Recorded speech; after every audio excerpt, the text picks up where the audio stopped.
Hi, this is Kenny Loggins, and you're listening to Everything Fab Four on Salon.com.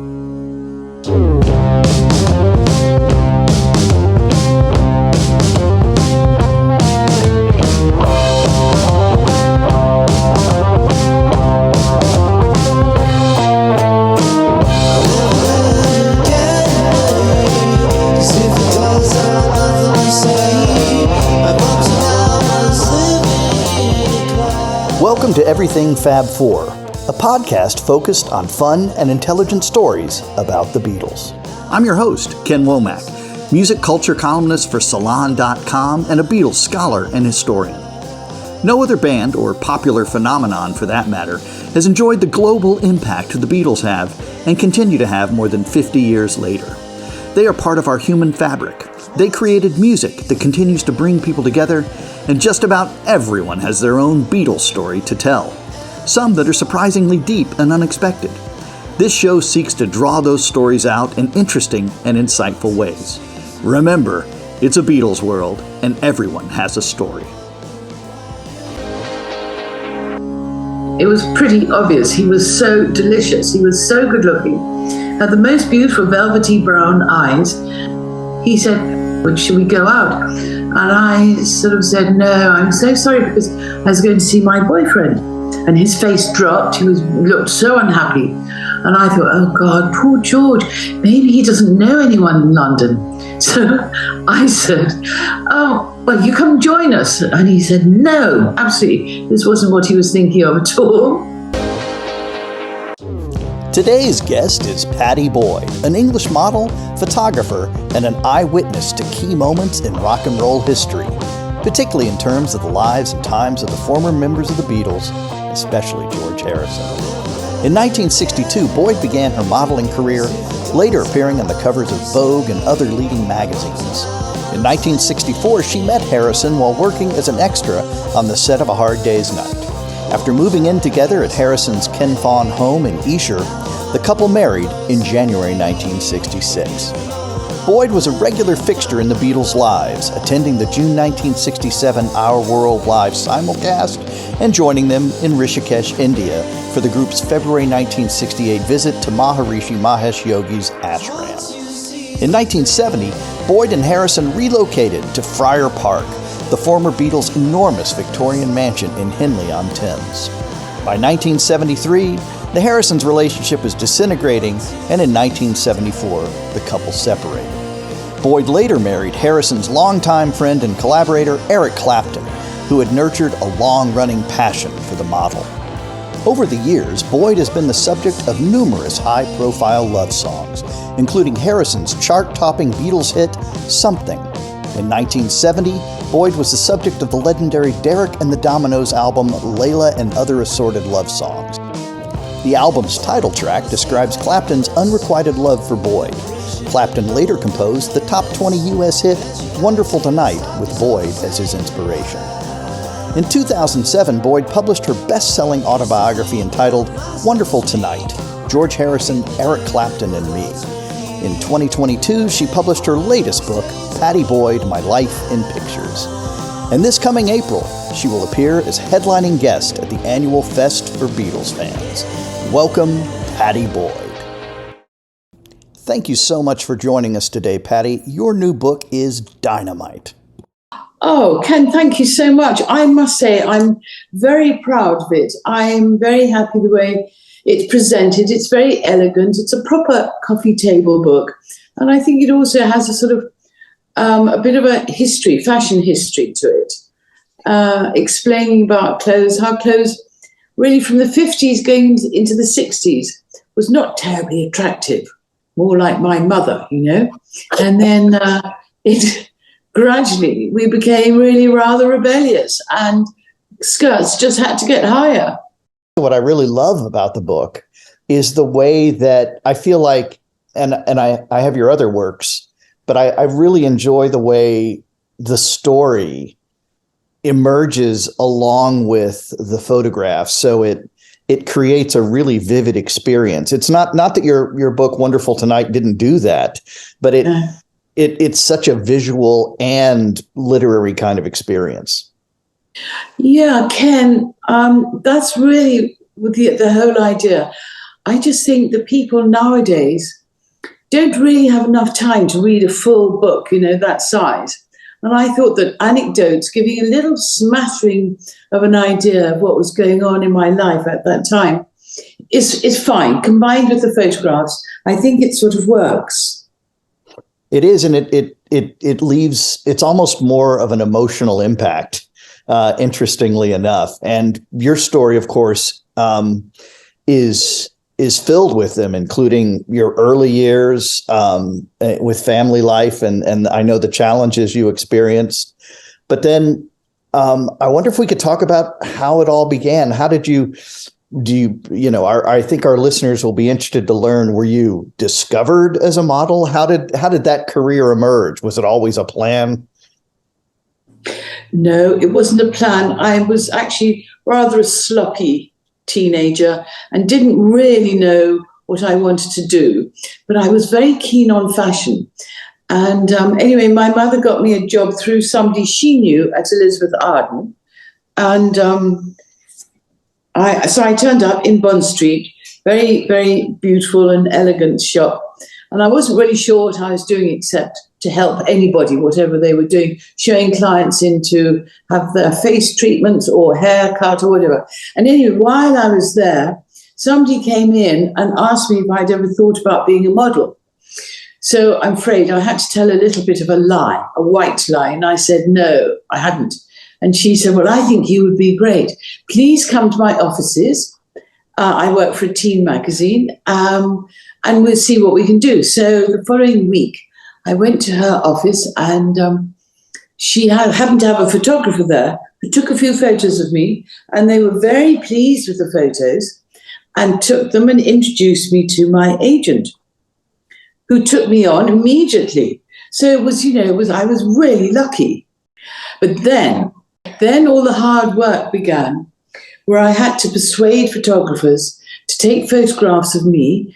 And, it's good for them because they have a model who's prepared to sort of stand there and while they alter the lights, etc. So it was an experience for them. They needed somebody to photograph. And in return, they would give me prints. And with these prints, I had a portfolio and I had a list of people to go and see in London, people who would do advertising campaigns or all of the magazines. So I trudged around London with all these photographs, showing them to photographers, hoping that they would give me a job. Gradually, my agent got a phone call. Yes, we'd like Pattie for this or that, and my appointment book started filling up really nicely. So in a way, you were discovered, but you also had to hit the bricks in a way and make a lot of things happen for yourself. Oh, definitely. Nothing comes for free. You have to put one step forward to sort of seize the day and help the energy of the universe push you forward. You can't just sit there and accept and do nothing about it. You must go with the flow. Did you feel like this was the career for you at that point? Was your mother right? Or did you miss being as you just said, a sloppy teen? Well, my mother didn't realize what I was doing, what I'd got up to, and how I was, racing ahead with the modeling. And when I showed her some photos in a magazine, she was astounded. She said, how on earth did I do that? And of course, I hadn't been phoning her and keeping her up to date with what I was doing because I was sharing a flat in Kensington with about 5 other girls. It was very crowded. And, so we all paid a little bit of rent. And, I just got some really good jobs. So how did that get you to Twickenham and on the set of A Hard Day's Night? I will tell you how that happened.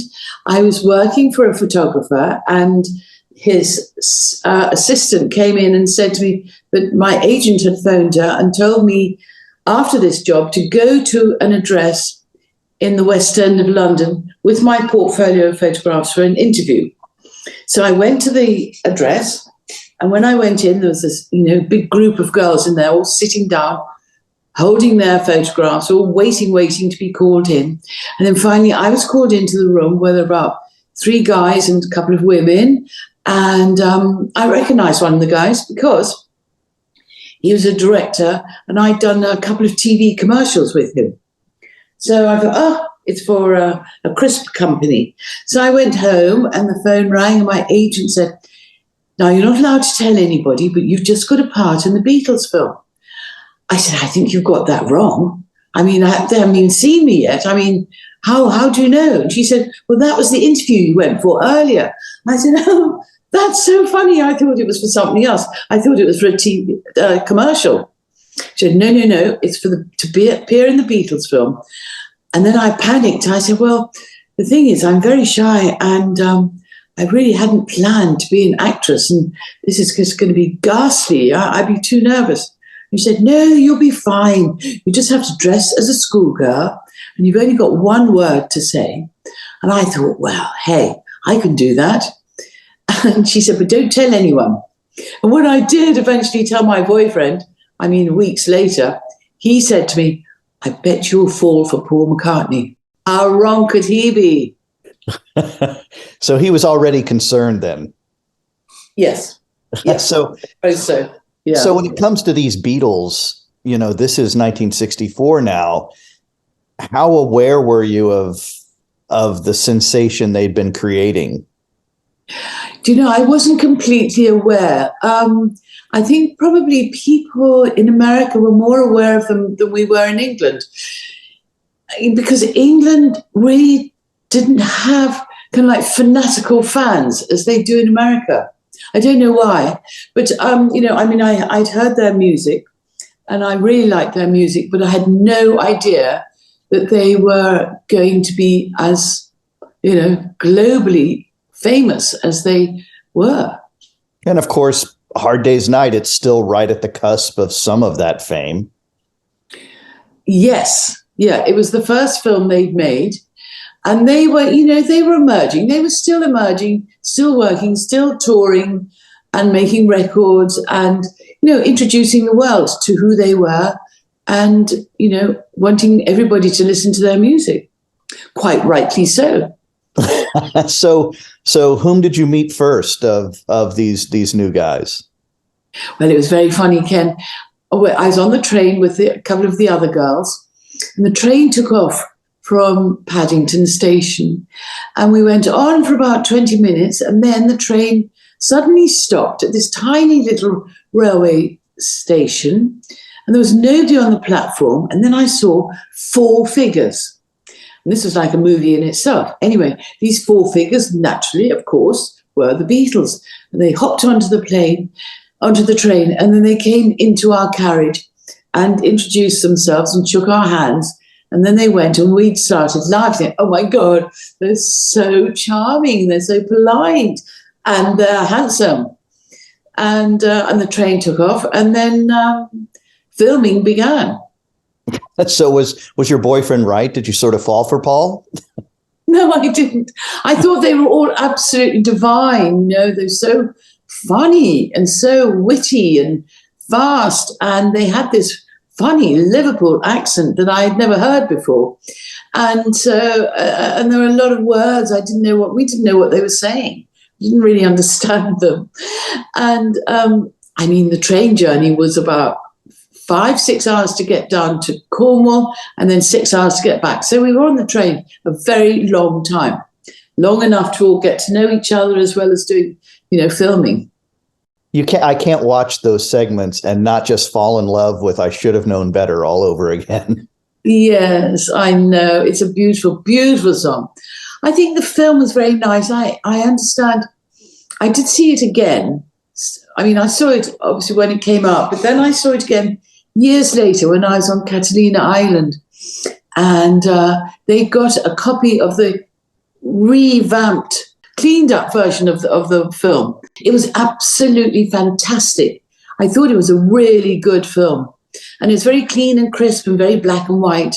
And they've done an amazing job, and the sound was incredible as well.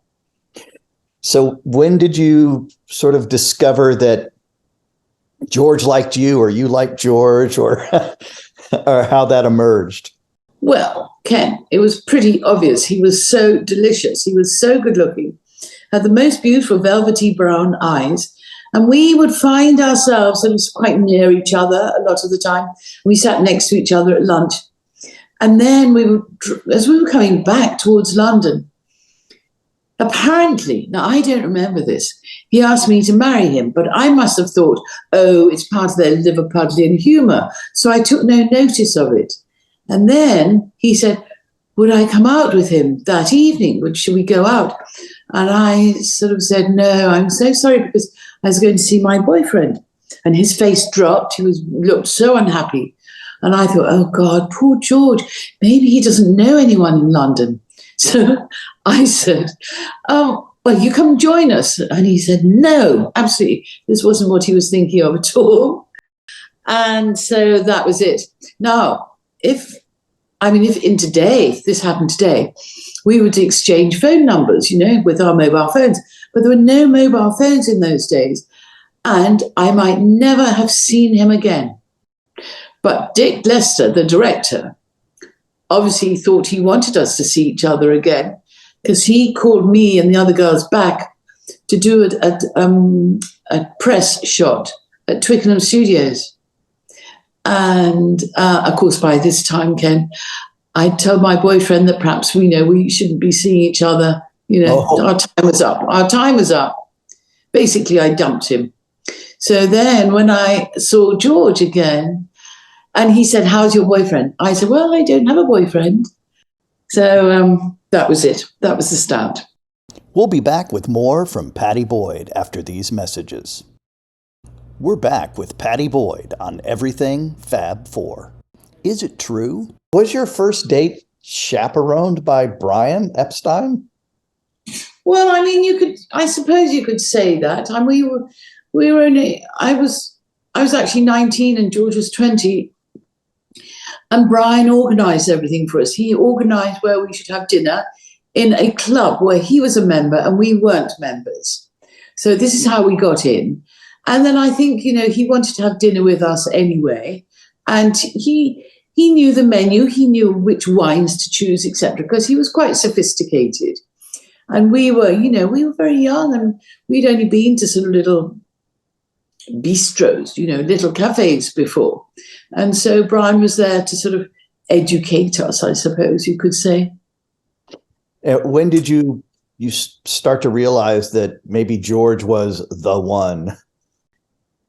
When I realized that, I'd have to cancel a few modelling gigs. And, because I wanted to hang out with George. I thought, why am I doing this? I love modelling.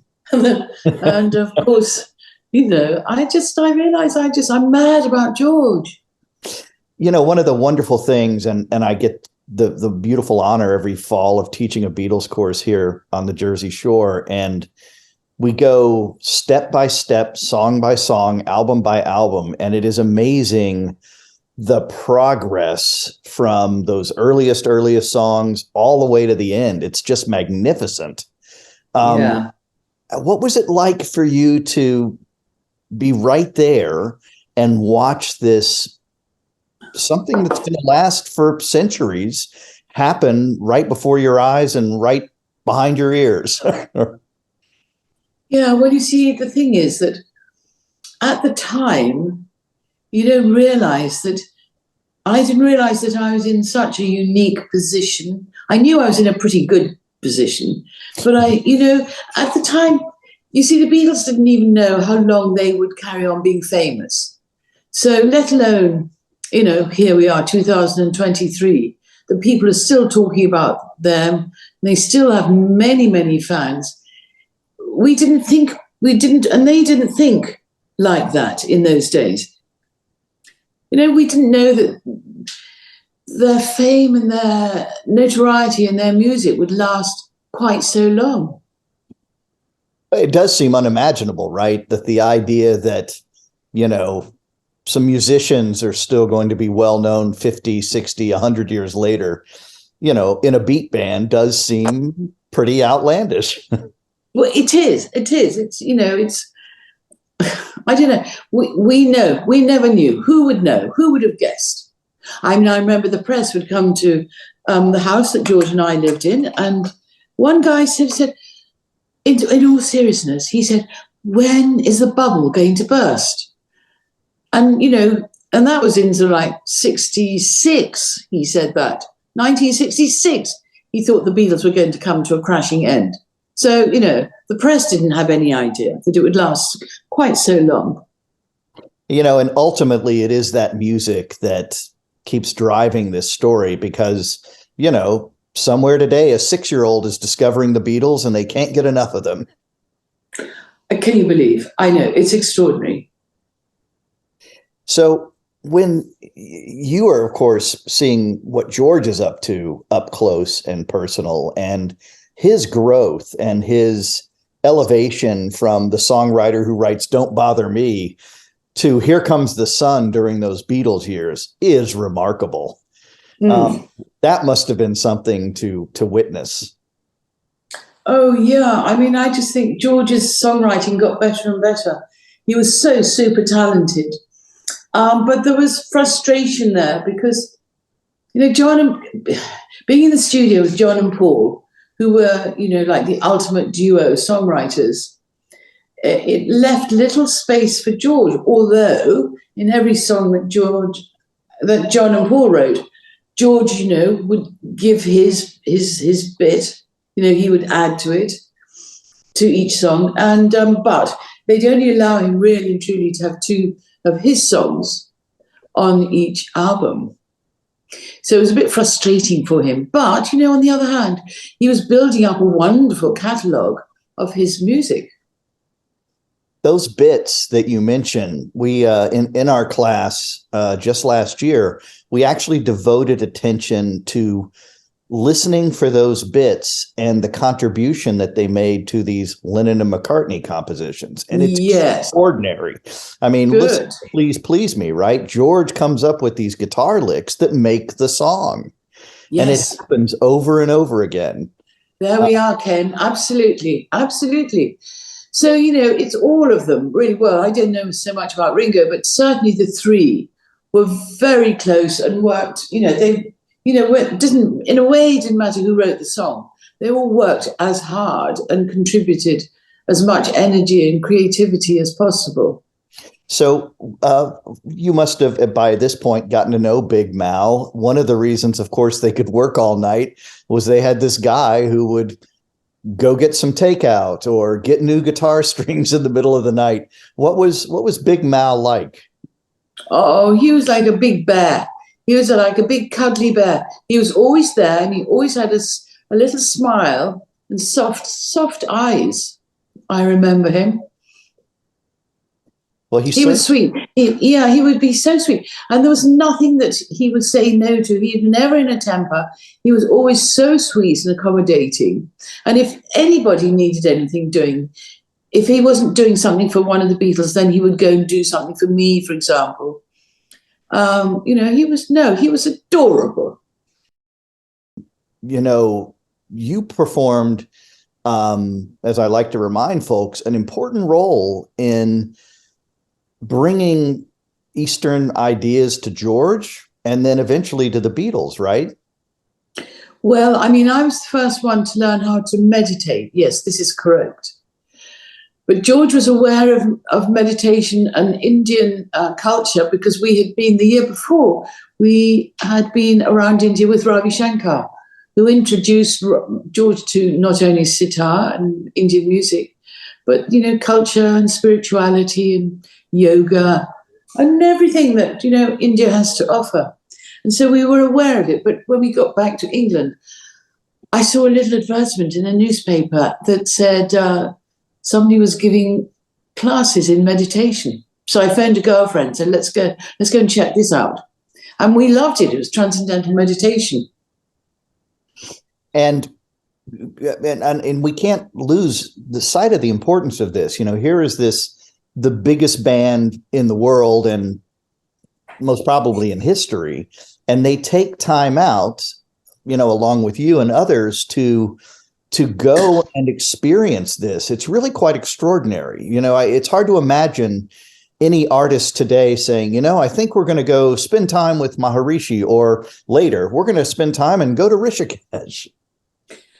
Ken, yes, I see what you're saying, but you see, you have to take the time into consideration. Brian Epstein had just died, and the guys were really mourning, and they were so distraught, and they were so confused and puzzled about what's going to happen to their career, where they're going to go now, who's going to look after them, who's going to direct them.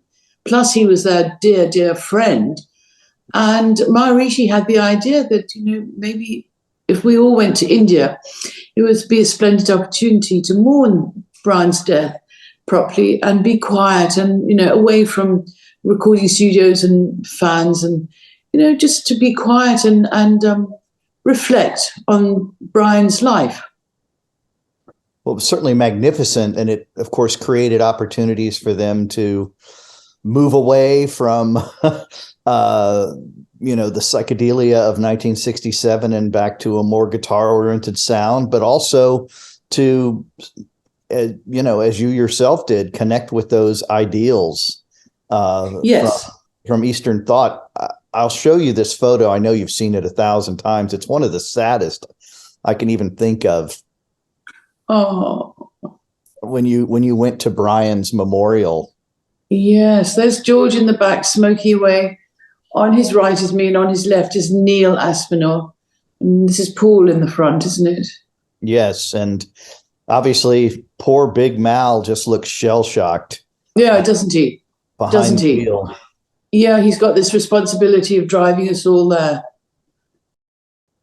Yeah, that's an amazingly powerful photograph. You see, everybody's in shock. We're all in shock. It was so shocking. It seemed so unreal that we were all meditating and being spiritual, and something so extraordinary, a life ends just like that. A very important life, a life that they were all relying on to guide them the rest of their career. Yeah. One of my, and I think the world's favorite instances is the recording of Yellow Submarine, which you attended, and Mal, famously strapped on a bass drum and marched around the room. Oh, so sweet. That was lovely. That was lovely when they were recording Yellow Submarine, because we were all there singing and, being a crowd in the background. So as the Beatles are getting to the end of that amazing run, and of course, George is just scoring there at the end with While My Guitar Gently Weeps, with Something, and with Here Comes the Sun, which are routinely the most popular Beatles songs, right? Yes. Could you tell it was changing him in terms of how he felt about himself as a contributor? Well, I think it really gave him the confidence to carry on and write such wonderful songs. You see, now he didn't have Paul and John sort of there looking at him, watching him, listening. I think he found it easier to be on his own. And I guess that's why All Things Must Pass is such a magnificent, to this day, record, right? It really holds up. Yeah. And and it's honest, you see, and all things must pass. It's true. It's true. It's a truth. I mean, we can be sad about losing all sorts of things, including people, but, life has to go on and all things must pass. He was so right about that. Yeah, it's a brilliant piece of poetry and music, and it is. Yeah. Well, and I don't know how anyone would answer this question, so feel free to just dodge it. But to have a song like Something written about you, and to know that it's this masterwork, and of course the musicianship by all of the Beatles on the song is amazing. What is that like when you reflect back on something like that? Pun intended. Yeah, I know. It's, it still holds up as one of the most beautiful songs ever written. And I have to pinch myself to think that George wrote it for me, because when he had just written it before before they'd gone back into the studio to record it properly. I just thought, oh God, that's so sweet of him. And I didn't really think too much about it. I just thought, oh, that's a sweet thing, George, to say or even think. But then, of course, when the whole thing was completed and everybody had put their bit on it in the studio, and it came out just magnificent. And it still stands up today. I just think it's an iconic song that really can only get better. It's so beautiful. Well, one of those bits, of course, was, there's Paul's bass part, which is just melodic, but also George Martin with the orchestration is almost its own song. Yes. Yeah. Absolutely. Absolutely. What was George like, Mr. Martin, Sir George? He was the most charming man. He was a very educated intellectual. He knew about classical. His home really was in classical music. And, but he had the most wicked sense of humor. He was so much fun. And you wouldn't think so when you first meet him. He looked very sort of upright and straight and rather like a schoolmaster. But in fact, he was a delight to be with. And you could tell he was always thinking of music. It was in his head all the time. Well, that backing score that he creates for something just washes over you. Yeah, I know. Doesn't it just? And not surprising, he has a great score, too, for Here Comes the Sun. As a guitar player or a one who attempts to play the guitar, what George concocted for that acoustic bit at the beginning and throughout the song is just magisterial. Yeah, it is. Absolutely. And so recognizable. I know it's George playing. That's right. And all the changing time signatures. Well, all of this happens at the same time you're moving into this new home.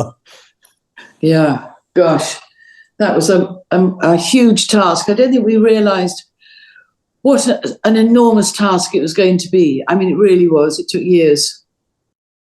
Of course, in the following years, you would, as history knows, go with Eric. One of my favorite lines by you is in your Wonderful Tonight book, and you wrote that you discovered that George had actually been your soulmate and Eric was just a playmate. I found that really touching and well written, by the way. I think I think that is still true today, thinking about it. Yeah. Except Eric didn't know how to stop playing. Poor thing. Oh, yeah. There was a poignant story in your new book about seeing George for the last time. But George was visiting Ringo and Barbara, and they lived about 4 miles away from me, from my cottage. So when George was there, he rang me to see if I was at home, and I said yes. And he said he was coming over. And he had never been to my cottage before. And it was lovely that he came over. I was in the darkroom doing some printing. Anyway, he came and it was lovely. He brought me some little gifts. And I think, on reflection, that he wanted to know where I was living. He wanted to see where I was living. And he wanted to have tea with me, give me a few little personal gifts. And as he drove off, I knew that would be the last time I'd see him. So he died, a few months after that. It's such a poignant part of your book. When you look back at this, again, it must seem surreal at times. I remember a wonderful quote from George, I think in the 80s, where he said, I don't remember the Beatles anymore, but I look back and it's almost like I'm experiencing them too. Wow, did he? Yeah. Oh, God, I totally understand that. I get that. The experience was so unique and so extraordinary and beyond extraordinary that everywhere they went, they were recognized and shouted at and, people demanding pieces of them. And, in a way to accept that, you have to turn off. You can't just be totally present and remember it all because it's just too much. And I think then what George means is that after time, he had, a few years to reflect, and then he could see it properly, see it for what it was. I think at the moment it's too intense. You can't grasp something that intense, too much for the brain. I think you can, with time, you can digest and realize what you've experienced and been through. But I think at the moment of those explosive moments, it's too enormous for us to digest properly. Everything Fab Four is presented by Salon.com, the premier news, politics, innovation, and arts website. For more information, visit everythingfab4.com, where you can learn more about our podcast and my latest Beatles-related book, Living the Beatles Legend, The Untold Story of Mal Evans. The Everything Fab Four theme song, Seize the Day, is provided courtesy of Black Rabbit, the high-octane Beatles cover band, an innovative psychedelic rock project from Rockaway Beach, Queens in New York City. Like what you heard today on Everything Fab Four? Be sure to subscribe, give us a rating, and recommend the show to your friends. Plus, you can follow us on Facebook and Twitter at EF4 Podcast. Distributed by Salon.com, Everything Fab Four is a Wonderwall production. Remember, it's a Beatles world, and everyone has a story.